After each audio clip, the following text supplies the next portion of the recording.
Welcome back out to the greenhouse. Out here on day 7 of our compost heater. So we are at 1 week with a compost heated greenhouse. The sun had just came up. It's pretty chilly, but we have warmed the greenhouse up so much with the sun and our compost.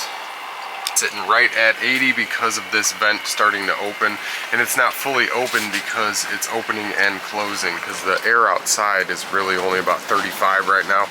It's pretty darn chilly. Everything in the greenhouse looking good. So we're doing some work with our greenhouse pond. I kept my word and I said we were going to continue this in the morning from last night. I went and found some discount pieces to add to this and kind of swap the system, give it a lower profile for the winter time when we want to cover it here. So if that sounds interesting, please consider subscribing. Last night we were out here and we started heating this with compost heated water, and it's not super hot. We don't want a lot of heat to these fish. We just want to keep a passive, steady 50, 60, maybe 65, 70 degrees. So we're just seeing what we can do for an experiment here. We're gonna go check out our compost heating. Upon first arrival to the greenhouse, I had to shed my sweatshirt. All right, so our water's continually blowing about 101, 102 right now. Having this warm water in the greenhouse is so darn cool. Now we've got this little heater showing we are sitting about 88 degrees right now. That's what the temperature of the metal is, because it's got a little magnet, and that's basically what it's reading the temp of. Just wanted to show these systems real quick as we come upon them in the morning.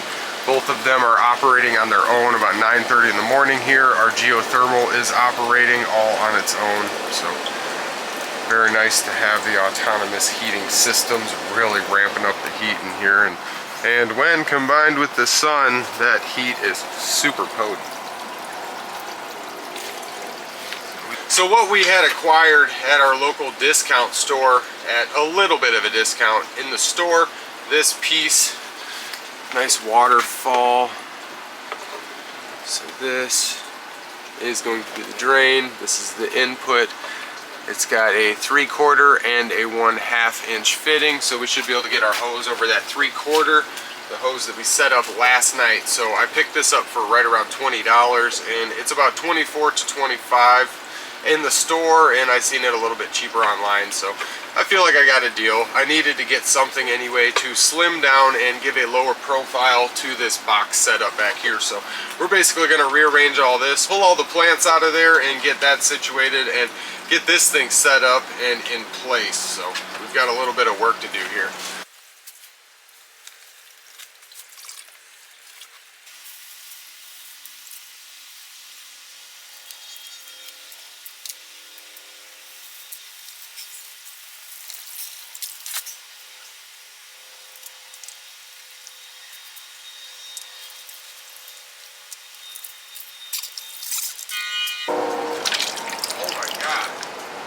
This thing scared the life out of me.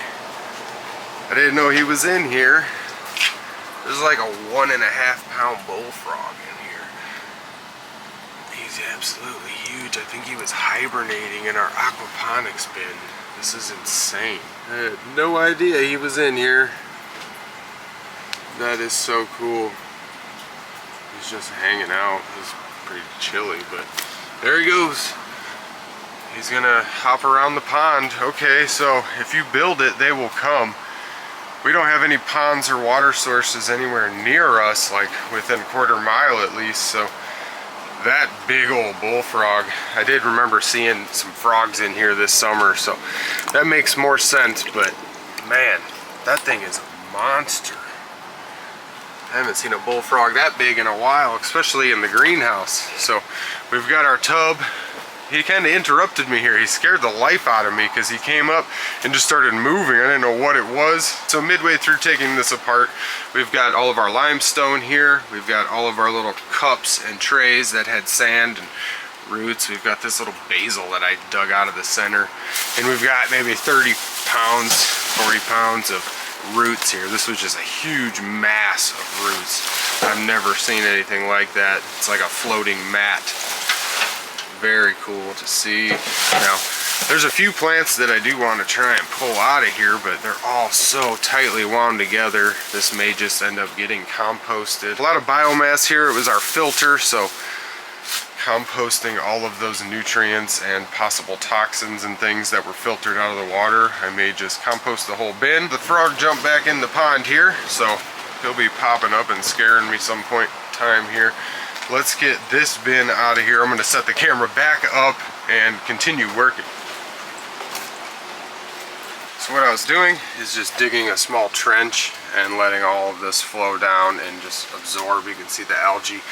I am super shocked at the amount of sediment that actually made it in here for the lack of dirt or anything that we put in here. So this is our little drain tube, goes straight down to an elbow, shoots out. This is what was set up over here. So just using recycled bricks and things we had, we were able to construct some type of head wall or like a dam type structure. Oh, wouldn't be surprised if we didn't find another frog or toad or something hiding up under all this. So behind here we also used brick, so I'm going to get down here and show, but we've got a nice solid wall here, and it's a little bit taller than the rest of it, so we're going to dismantle this. I just wanted to add that before I take everything apart, and then we look at this here. Used all these recycled bricks just to build some type of structure, and we're going to do the same thing again, just with a lower profile. I am amazed at the amount of foliage that has fallen off of all those plants, mainly the mint, but there's a lot of different leaves inside here. And this would be why we have all that decomp in our little bin. Now it's like a little swamp because of all of the decomposition of these leaves. So now we got to figure out where we're going to put our pump, kind of bury it down in the bottom of the pond, run our electric lines, and rebuild this dam with that little waterfall system there. So let's get some more work done.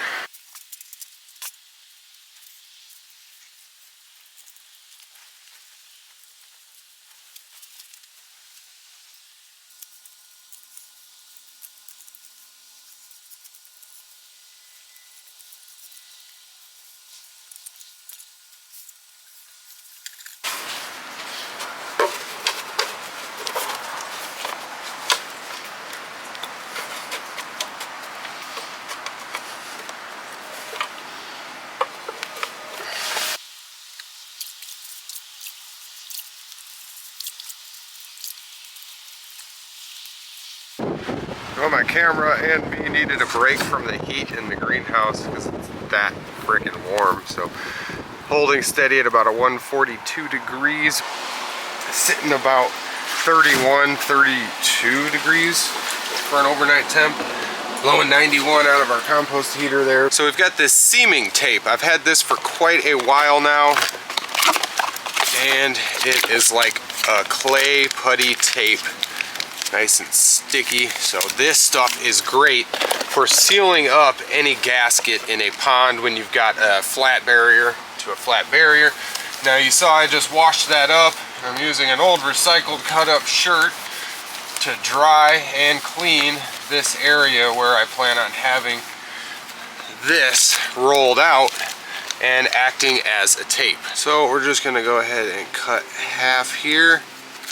Oh man, this stuff is so sticky, especially when it warms up in the greenhouse here. So I'll try and get the other half cut here. Have a nice clean line. No stickage. Alright, so we've got two pieces here, and we're going to lay them down just like this.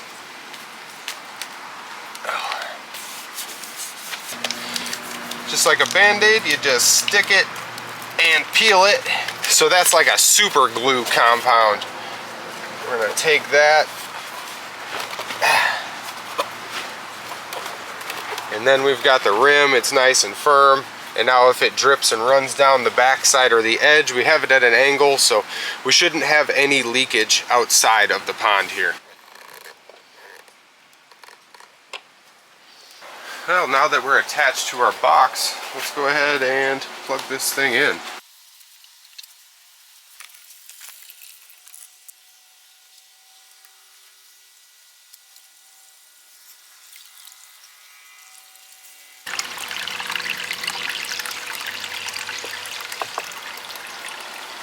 So now that we've got this thing fully set up, this is the brochure. So that is what it's supposed to look like. This is what we're working with here. Just showing all of our piping will be cleaned up and tucked away in the next video. I just dropped 2 of our little rock containers so we're going to end up filtering some plants through here so we can filter our ponds still, even if it's just the suspended debris getting picked up, because moving through this whole system. And this water's decently warm. Quite interesting to see the development of this. I've got to work the rocks a little bit more. I just threw all my limestone up here to act as a wall. We will fill in the backside, but other than that, we've set this system up. We've got this tacked up. There's no leakage around it, so it's flowing, creating good bubbles, nice oxygenation. And we've got to get some watercress and mint planted up in here, see what we can do with that. I might do some floating rafts of watercress also, just to get them started.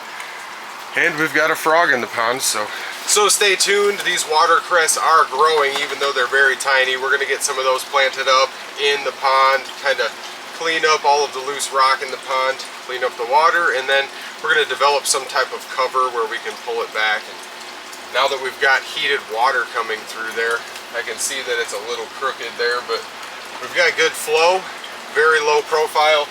We'll be able to cover this a lot easier than that huge tank, which there is a mess of plants in there. I might pull a few things out, but it pretty much is getting composted. So I'm out here sweating. I should have wore shorts out to the greenhouse. It's only about 40 degrees, maybe 39, 40 degrees, and windier than all heck. And I'm sweating out here. So having all of that free heat coming in the greenhouse through 3 methods here, we are able to transfer a lot of thermal energy into the greenhouse, a lot of thermal mass. Now, this is really cool to have all 3 of those systems connected inside the greenhouse, running efficiently. Now we can move on to getting tunnels set up and lights and all the good stuff for deep winter here. So stay tuned for probably a part 3 of the DIY greenhouse pond.